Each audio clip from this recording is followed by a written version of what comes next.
আমি যখন এগুলো প্রথমবার দেখেছিলাম তখন আমার কাছে কোরআনের মতোই লেগেছিল। সবকিছুই তো দেখা যাচ্ছে কোরআনের মতো।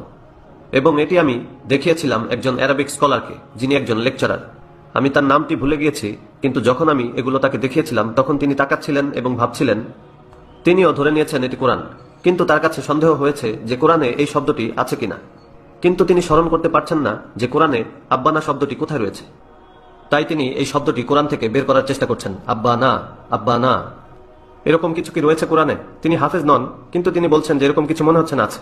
এরপর আমি তাকে বললাম, এটি কোরআন নয়, এটি হলো পবিত্র বাইবেল। এগুলো হলো খ্রিস্টান কিতাবুল মুকাদ্দাস, খ্রিস্টান কিতাবুল মুকাদ্দাস, খ্রিস্টান কিতাবুল মুকাদ্দাস। এগুলো মুসলিমদেরকে বিনামূল্যে দেয়া হচ্ছে।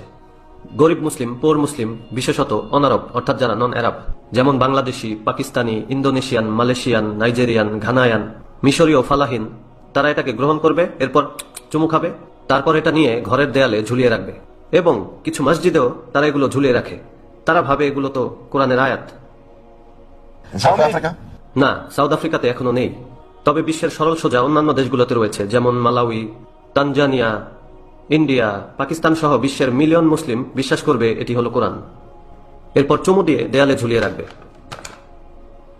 এটি তাদের একটি টেকনিক। তারা জানে কিভাবে ধরতে হয় ফিশ, তারা জানে মাছ কি পছন্দ করে, মুসলিম সামাক। বুঝলেন?